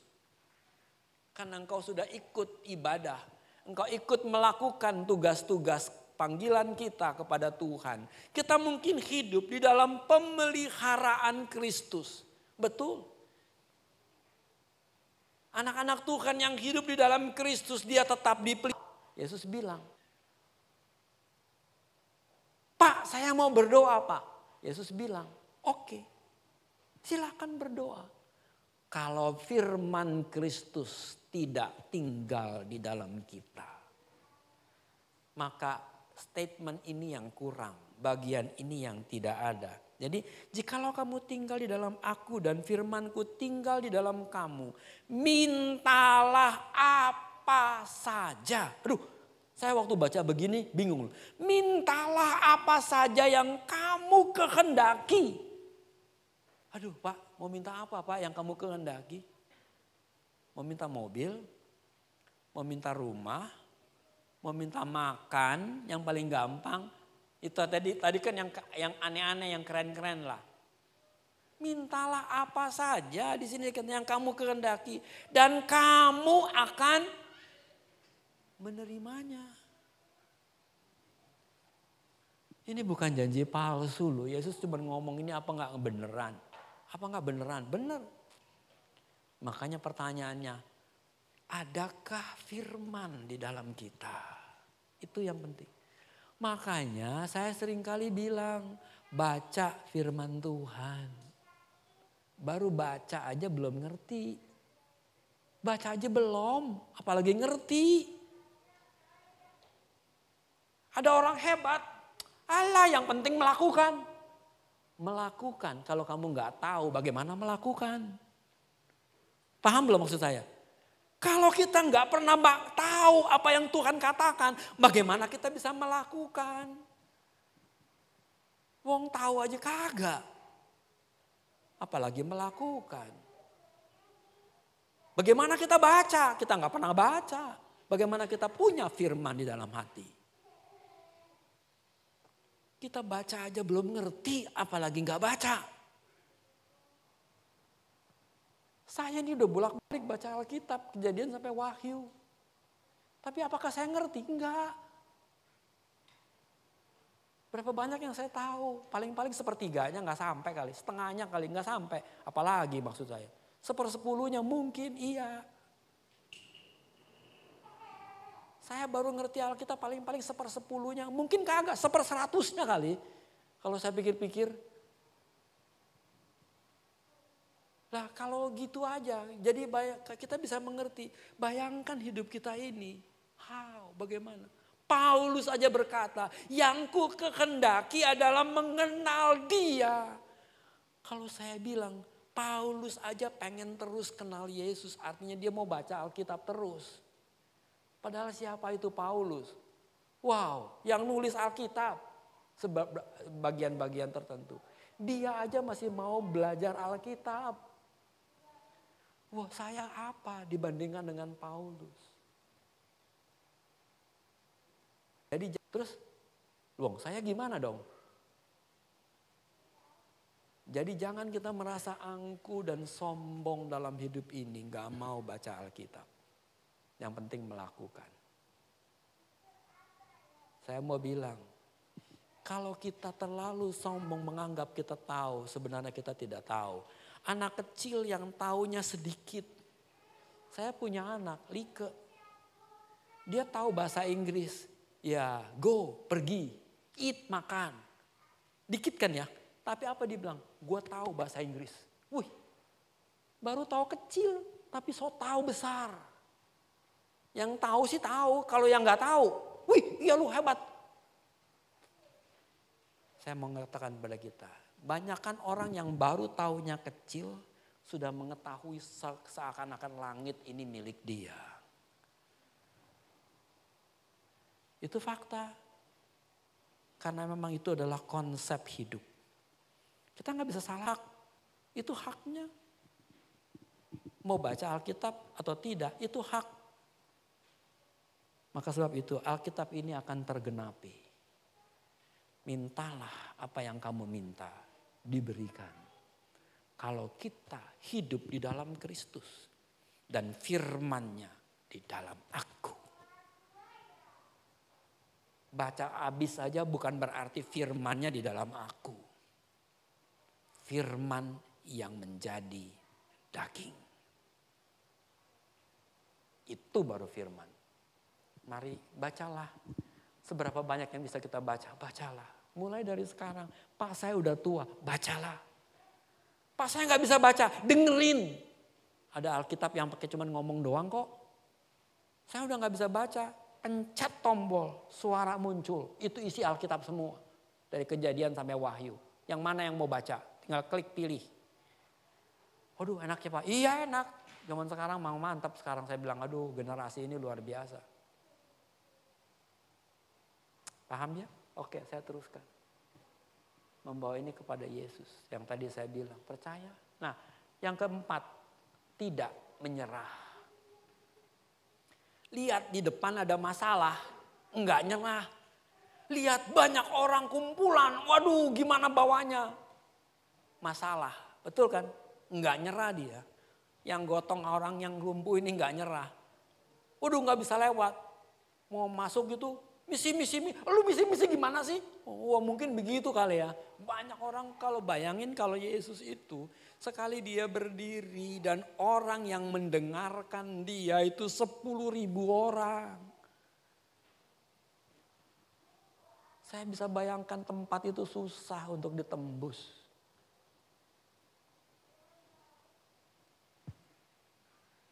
Dan orang ini gak putus asa, hebatnya tidak putus asa.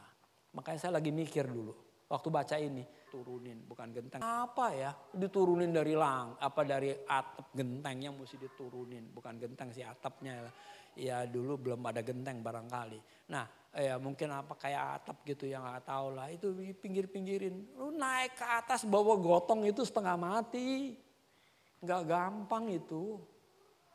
Udah gitu pindahin atapnya itu, turunin ke bawah itu juga kalau nggak kerja sama, yang satu lepasnya sedikit-sedikit, yang itu lebih seret gitu, itu bisa jelegak begini ke bawah ya jatuh tuh orang. Tapi mereka bisa bekerja sama yang luar biasa, tidak menyerah itu kata penting. Kalau kita menghadapi masalah di depan kita tidak perlu menyerah. Karena kita tahu, kita pasti menang.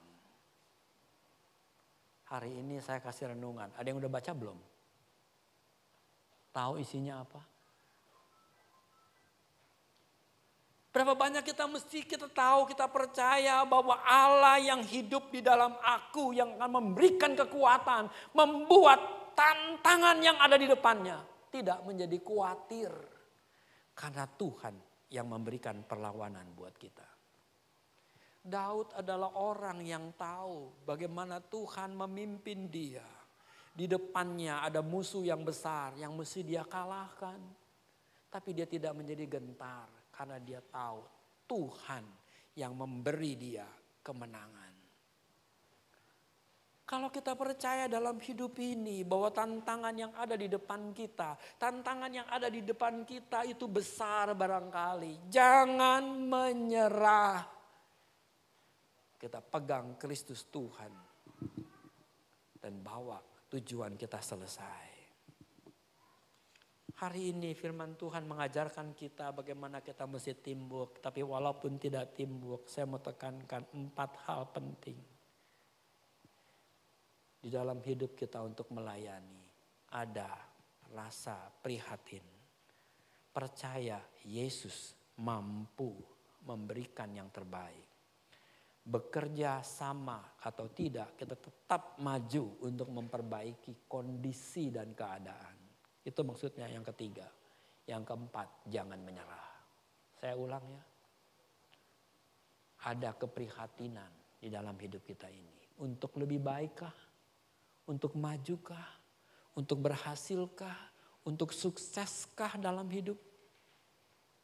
Yang kedua, yakinlah bahwa engkau punya Yesus, solusi atas setiap masalah yang akan terjadi. Yang ketiga, ayo bertindaklah, lakukanlah bagianmu biar Kristus mengerjakan bagiannya. Yang keempat, jangan menyerah supaya kita sukses dalam hidup ini. Amin. Tuhan memberkati. Ayo kita mau berdoa. Kita mau tundukkan kepala dan saya ajak kita sama-sama untuk merenungkan firman-Nya. Dan mari kita ambil bagian-bagian kita, yakinlah Tuhan sanggup memulihkan kondisimu. Apapun yang menjadi masalahmu, ingatlah Yesus sumber segala-galanya. Dia solusi atas hidupmu. Bertindaklah, ambil bagianmu, biar Kristus akan menyelesaikan bagiannya. Dan yang keempat, jangan menyerah. Belum berhasil bukan berarti gagal. Apa yang menjadi masalah kita hari ini, kita bawa kepada Yesus. Kita ambil bagian kita, kerjakan bagianmu. Maka Tuhan akan melengkapkan kekurangannya. Maju terus, jangan menyerah. Yakinlah Tuhan memberikan yang terbaik bagimu. Kita berdoa. Bapa di surga, kami datang padamu. Kami percaya tangan Tuhan yang ajaib yang menuntun kami. Tuhan yang akan memberikan kekuatan kepada kami. Kami punya masalah dalam hidup ini. Mungkin banyak Bapak. Hamba-Mu tidak tahu satu persatu umat Tuhan yang hadir di tempat ini. Yang mendengar firman-Mu hari ini. Kalau orang lumpuh dapat disembuhkan dalam ketidakberdayaannya. Kami tahu Tuhan, Engkau mengirim orang-orang yang ada di sekitarnya untuk membantu dia. Sehingga orang ini bisa berada di hadapan-Mu dan dia bisa sembuh dengan baik. Kami pun percaya Bapak, hari ini kami punya masalah. Masalah mungkin orang lain tidak tahu. Kami pun tahu Tuhan, Engkau yang tahu. Kami mau menyerahkan semua ke dalam tangan-Mu ya Tuhan. Pimpinan-Mu ya Bapak.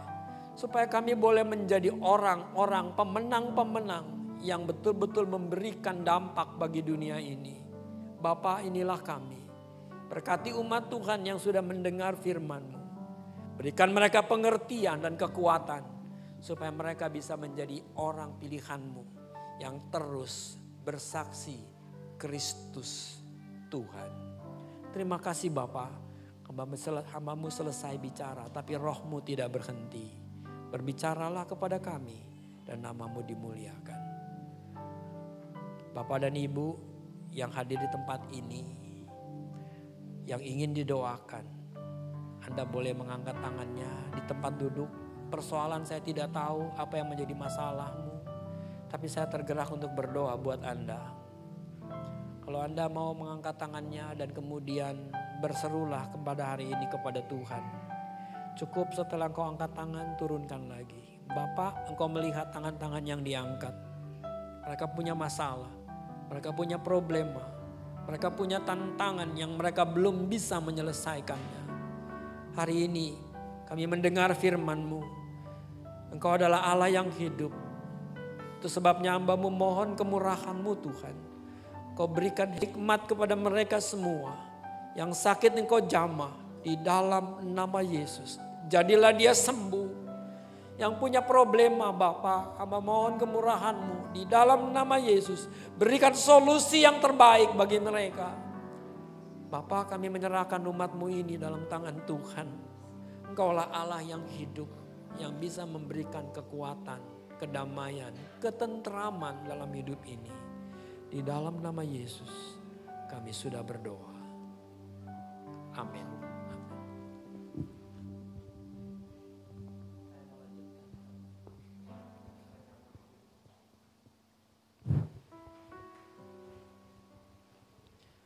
Di depan saya ini ada roti dan anggur yang menjadi simbolik dari tubuh. Roti adalah tubuh Kristus dan anggur adalah darahnya. Ini adalah perjanjian baru. Ingat ya, perjanjian lama kita tidak pernah melakukan ini. Di dalam PL kita nggak pernah ada. Di dalam PL hanya ada yang namanya korban. Tiap tahun mereka harus membawa korban. Apakah itu domba, apakah itu burung tekukur, apakah apapun juga. Itu di dalam PL, perjanjian lama. Mereka harus membawa korban kepada Tuhan tiap tahun sebagai hari raya korban. Kita tidak lagi melakukan itu. Ada di sini yang bikin bawa korban, enggak kan? Tidak. Kenapa? Karena korban Kristus yang mati di kayu salib, itulah korbanmu kepada Allah. Kita tidak lagi melakukan korban, tidak ada lagi hari raya korban. Biasanya Idul Adha yang dilakukan oleh orang-orang teman kita.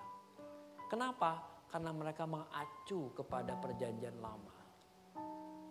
Tiap hari ini juga bangsa Israel tetap melakukan hari raya korban setiap Paskah. Kita tidak, karena Kristus yang sudah mati di kayu salib. Dia hanya berkata, lakukanlah ini untuk mengingat korban Kristus di kayu salib. Korban kita kepada Dia. Anda paham sekarang mengapa ini penting buat kita? Nah, makanya Paulus berkata, ketika kamu mengambil, saya kalau bicara soal ini hati saya terterenyuh. Ingatlah bahwa dosamu diampuni. Kita tidak boleh mengambil sembarangan. Makanya jangan anak-anak yang tidak mengerti. Seakan-akan kita mengabaikan korban Kristus sia-sia. Anda paham sekarang kenapa? Saya selama ini gak pernah ngomong, tapi ini saya mau kasih tahu. Inilah korban Kristus di kayu salib. Supaya kita, apapun yang kita buat, landasannya di sana. Dan percayalah, Tuhan menjawab sebuah seruan kita. Ayo mari kita mau bangkit berdiri. Kalau kita salah kita minta ampun sama Tuhan. Para pelayan perjamuan boleh ke depan.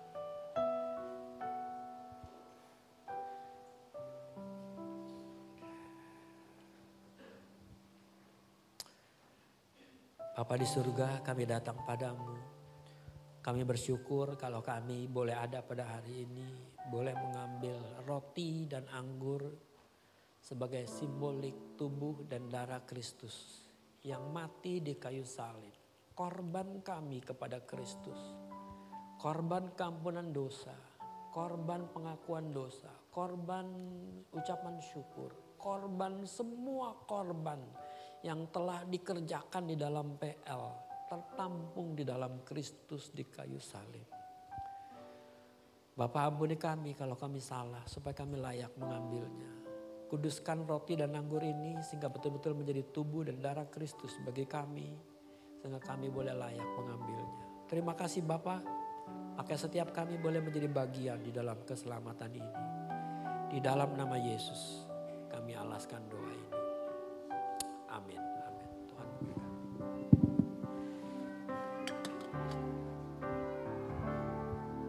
Kasih Allahku sungguh telah terbukti ketika Ia serahkan anaknya. Kasih Allah mau berkorban bagi kau dan aku. Tak ada kasih seperti kasih-Mu. Allahku sungguh telah terbukti ketika Dia serahkan anaknya. Kasih Allah mau berkorban bagi kau dan aku. Tak ada kasih seperti kasih-Mu. Bersyukur, bersyukur, bersyukurlah, bersyukur karena kasih setiamu. Ku sembah, ku sembah, ku sembah dan ku sembah. Selama hidupku ku sembah Kau Tuhan. Bersyukur, bersyukur, bersyukurlah, bersyukur karena kasih setiamu. Ku sembah, ku sembah, ku sembah dan ku sembah. Selama hidupku ku sembah Kau Tuhan. Bersyukur, bersyukur, bersyukurlah, bersyukur karena kasih setiamu.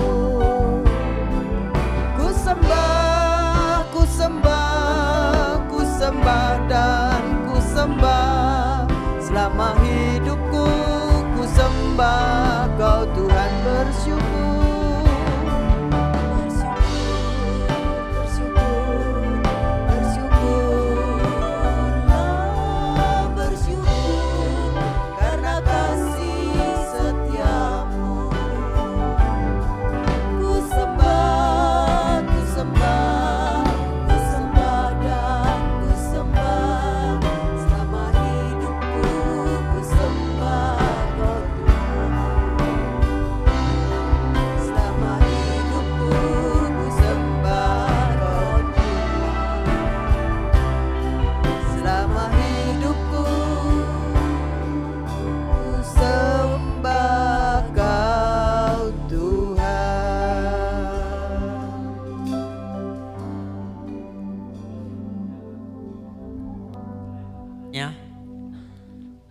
Kalau sudah, mari kita bangkit berdiri.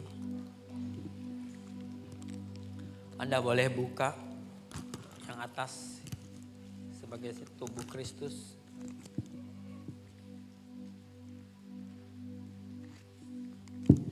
Anda boleh pegang dan kita bisa merenung kembali peristiwa 2000 tahun yang silam, Yesus yang disalib.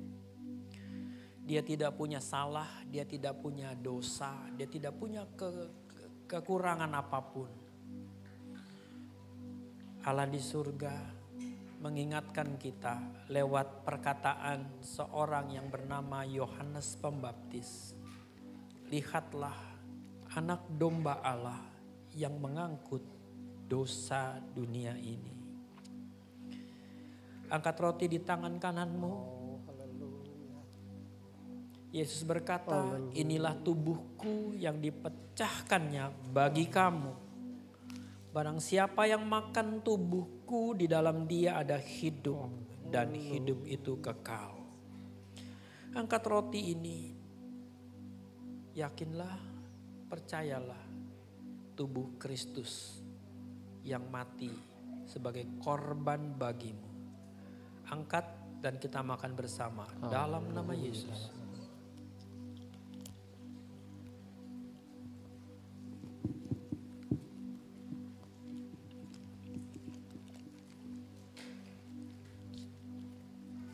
Sekarang Anda boleh buka tutup daripada anggur ini.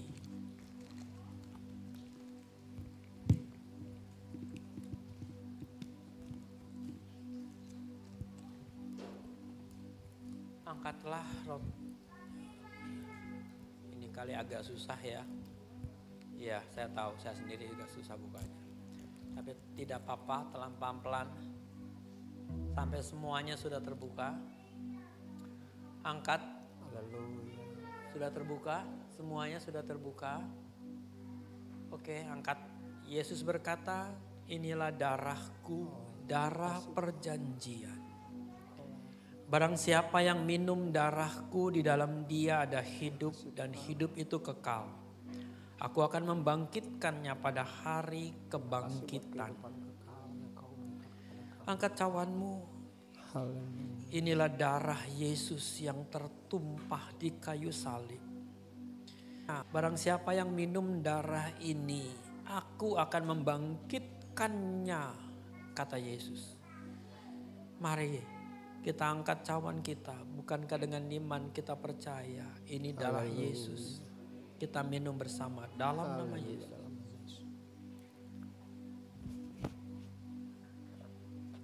Terima kasih Tuhan. Kita sudah makan minum darah tubuh dan darah Yesus yang membuat kita menjadi satu tubuh Kristus. Satu umat pilihan Tuhan. Bangsa yang kudus, imamat yang rajani. Milik Allah. Makasih Tuhan. Tiada seorang pun yang bisa mengambil kamu kalau Yesus tidak memberikannya. Tiada seorang pun yang bisa mengambil dan menguasai hidupmu kalau bukan Kristus yang memberi. Karena itu, percayalah engkau ada di dalam Kristus. Kalau engkau ada di dalam Dia, tiada seorang pun yang bisa merawat kita, ambil kita. Kalau kita di luar Kristus, bisa orang menghabisi kita. Tapi kalau kita di dalam Dia, tidak ada yang bisa. Terima kasih Bapa buat kedamaian, sukacita, ketenteraman, pemeliharaan, pertolongan Tuhan atas hidup ini. Kami bersyukur Bapa kalau kami boleh ada di dalam Kristus dan Kristus di dalam kami. Lewat persekutuan tubuh dan darah Kristus ini. Ajarkan kami untuk hidup di dalam takut akan Tuhan. Karena itu ya Bapa, bagi mereka yang sakit, jamahan tangan Tuhan atas mereka boleh disembuhkan. Bagi mereka yang punya masalah, Bapa berikan hikmat-Mu supaya mereka bisa keluar dari masalahnya. Terima kasih Bapa buat kedamaian, buat sukacita ini. Kami mengucap syukur buat kebaikan Tuhan atas tubuh dan darah Kristus, korban Kristus di kayu salib. Terima kasih Bapa. Dalam nama Yesus kami sudah berdoa. Amin. Silakan. Terima kasih Yesusku, terima kasih Yesusku. Puji syukur hanya bagi Tuhanku. Terima kasih Yesusku, terima kasih Yesusku. Puji syukur hanya bagi Tuhanku. Terima kasih Yesusku, terima kasih Yesusku. Puji syukur hanya bagi Tuhanku. Terima kasih Yesusku, terima kasih Yesusku. Puji syukur hanya bagi Tuhanku. Puji syukur hanya bagi Tuhanku. Puji syukur hanya bagi Tuhanku.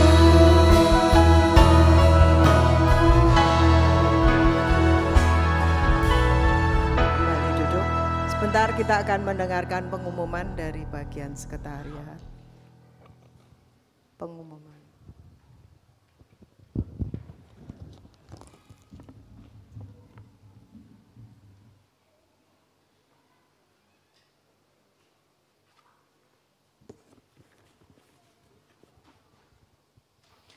Shalom, pengumuman ibadah raya hari Minggu 2 April 2023. Gereja Pantai Kosta Yerusalem mengucapkan terima kasih banyak untuk pelayanan Bapak Pendeta Jonathan Lukas untuk pelayanan firman Tuhan hari ini. Dan kami juga mengucapkan terima kasih banyak untuk pelayan yang sudah mengambil bagian dalam pelayanan hari ini. Tuhan Yesus yang akan selalu memberkati. Untuk pengumuman yang pertama, ibadah Komisi Umas. Komisi Umas akan mengadakan ibadah pada hari Kamis 6 April 2023 jam 10 pagi di ruang ibadah GKP Jatinegara. Jemaat diundang untuk bergabung dan beribadah bersama-sama. Pengumuman yang kedua, ibadah Jumat Agung dan ibadah perayaan Paskah Sekolah Minggu dan Umum adik-adik sekolah minggu GKPI Jatinegara diundang untuk menghadiri ibadah Jumat Agung sekolah minggu yang akan diadakan pada Jumat 7 April 2023 jam 8 sampai jam 9 pagi. Untuk ibadah perayaan Paskah sekolah minggu akan diadakan pada hari Minggu tanggal 9 April 2023 jam 8 sampai jam 9 pagi dengan dress code-nya warna putih. Terus untuk ibadah Jumat Agung dan ibadah perayaan Paskah jemaat umum akan diadakan pada ibadah Jumat Agung pada hari Jumat jam 7 April 2023 jam 10. Untuk ibadah Jumat Agung pada Jumat 7 April 2023 jam 10 pagi dengan pembicara Bapak Pendeta Daniel Iskandar, dan untuk ibadah perayaan Paskah akan diadakan pada hari Minggu tanggal 9 April 2023 jam 10 pagi dengan pembicara Bapak Pendeta Stefanus Lukas. Mari bergabung dalam ibadah Jumat Agung dan ibadah perayaan Paskah GKPI Jatinegara. Jangan sampai tertukar jam ibadahnya ya Bapak Ibu. Terus untuk pengumuman yang ketiga, sayembara nama Komsel Keluarga GKPI Jatinegara. GKPI Jatinegara mengadakan sayembara pemberian nama untuk Komsel Keluarga yang akan diadakan setiap 1 kali sebulan. Akan ada hadiah menarik bagi jemaat yang terpilih sebagai pemenangnya. Untuk pengumuman yang keempat, dibantu.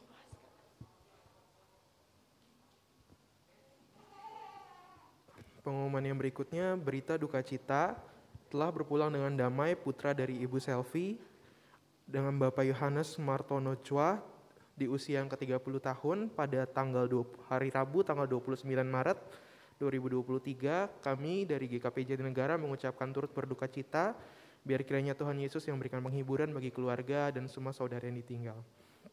Untuk pengumuman yang terakhir, tolong izin kami mewakili dari Komisi Pemuda Remaja, mungkin dari LCD bisa minta tolong ditampilkan. Oke, puji Tuhan di bulan Maret 2023 kita sudah lalui 4 kali ibadah. Di hari Sabtu kita sudah membahas tentang target di bulan Maret, dan kita mau memulai di bulan April ini kita akan bahas dengan tema prioritas. Kemarin kita sudah masuk di ibadah pertama, nanti hari Sabtu tanggal 8 April kita akan kembali ibadah. Masih ada 4 kali ibadah lagi di bulan ini undangan untuk teman-teman pemuda dan remaja bisa kiranya bergabung di ibadah kita setiap hari Sabtu jam 6 sore. Dan kalau misalnya ada yang mau ditanyakan boleh menghubungi Haska atau ke Yohana. Sekian pengumuman hari ini, selamat hari Minggu, kiranya Tuhan Yesus memberkati. Saya undang untuk, sebentar kita akan memberikan persembahan, dan saya undang untuk kembali Bapak Stefanus untuk berdoa persembahan. Petugas persembahan.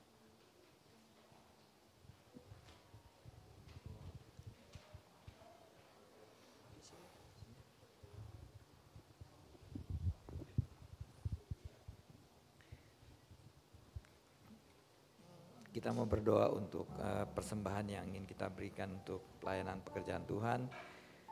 Saat ini Tuhan, kami ada di rumah Tuhan, mengikuti ibadah Tuhan, di mana pujian dan firman Tuhan yang Tuhan telah berikan bagi kami. Biar ini semua Tuhan memberikan pemahaman, kekuatan bagi kami, sehingga kami lebih mengerti dan hidup kami lebih dekat kepada Tuhan.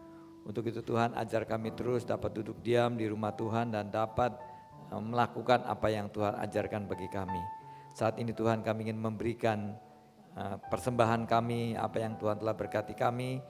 Kiranya Tuhan memberikan persembahan ini Tuhan dapat digunakan untuk pekerjaan di tempat ini dan bagi mereka yang membutuhkan Tuhan. Biar apa yang kami kerjakan Tuhan menjadi berkat juga bagi saudara-saudara kami yang lain. Tuhan berkati mereka yang memberikan dengan sukacita, mereka yang memberikan dengan sukarela Tuhan. Kiranya berkat-Mu Tuhan terus berlimpah-limpah bagi kami, karena Engkau telah mengasihi kami. Terima kasih Tuhan Yesus, di dalam nama Tuhan Yesus Kristus kami berdoa mengucapkan syukur, haleluya, amin. Tuhan, kita akan memberikan yang terbaik.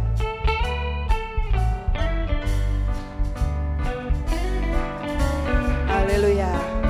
Puji besarlah namamu.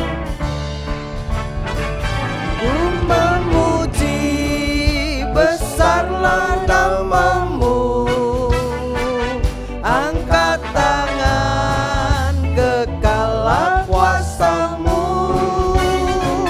Oh Roh Suci, pakailah hidupku dan mulutku memuji namamu. Nyanyi haleluya, haleluya, puji sembah namamu. Nyanyi haleluya,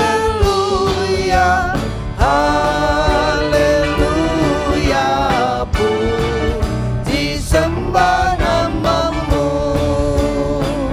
Ku memuji besarlah namamu.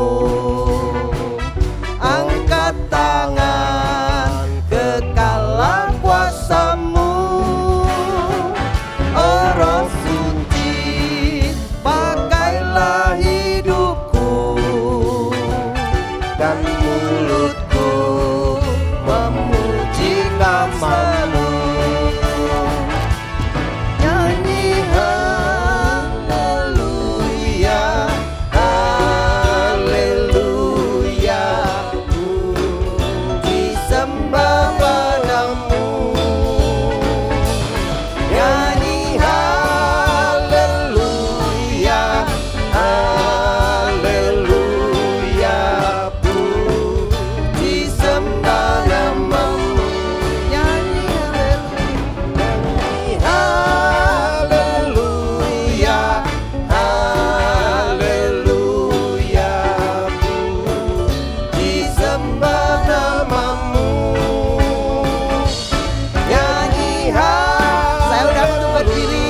Haleluya. haleluya, puji sembah namamu. Nyanyi haleluya. Haleluya, haleluya, puji sembah namamu.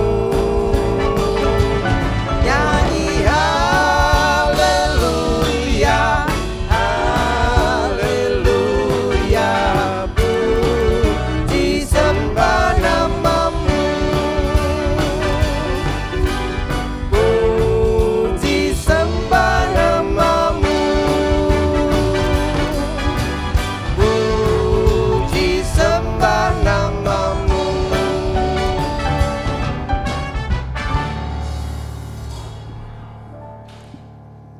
Mari kita mau akhiri ibadah ini, kita mau berdoa. Kami bersyukur Bapa kalau kami boleh ikut ibadah pada hari ini. Apa yang sudah kami buat, kami kerjakan, kiranya berkenan kepadamu. Ampuni kami ya Tuhan, ampuni kesalahan kami, kelemahan kami. Supaya kami senantiasa boleh layak di mata-Mu ya Tuhan. Ajar kami untuk hidup senantiasa takut akan Tuhan. Jauhkan dari kami perkara-perkara yang salah. Biarlah kami terus berjalan menurut kehendak-Mu. Terima kasih Bapa, jadikan hidup ini boleh menjadi berkat, menjadi terang, menjadi bagian di dalam rancangan Tuhan. Sehingga sungguh-sungguh kami boleh menjadi alat ini bangsa. Kami juga berdoa buat negeri dan bangsa kami Indonesia. Tuhan tolong negeri ini, bangsa kami supaya mereka boleh berjalan menurut kehendak-Mu. Kirimkan roh pertobatan atas bangsa kami. Biarlah negeri ini boleh menjadi negeri yang takut Tuhan. Sehingga nama Tuhan boleh diagungkan. Pakai Pak Jokowi, para menteri dan aparatur pemerintahan, badan legislatif, yudikatif, semua bekerja bersama-sama untuk menegakkan keadilan dan kebenaran di negeri ini.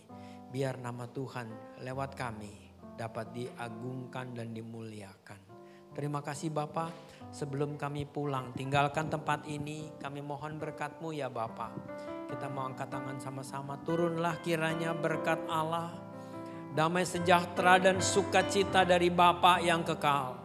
Turun ke atas kita semua lewat Yesus Kristus. Dan penyertaan Roh Kudus menyertai kita sekalian. Karena itu pergilah pulang. Terimalah damai sejahtera dan sukacita ini. Jadilah terang, jadilah berkat. Mulai dari rumah tanggamu sampai kemanapun kau berada. Di situ nama Tuhan dimuliakan. Dalam nama Yesus kami berdoa. Shalom, shalom, damai Allah turun ke atasmu sekarang. Shalom, shalom, damai Allah sekarang dan selamanya. Seperti sungai yang mengalir,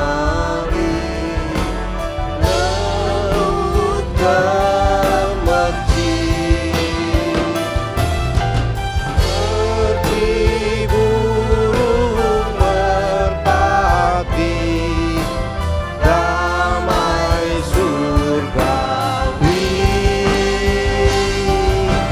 Shalom, shalom, diberkatilah kau sekarang. Berkat atas nama Bapa, Anak, Roh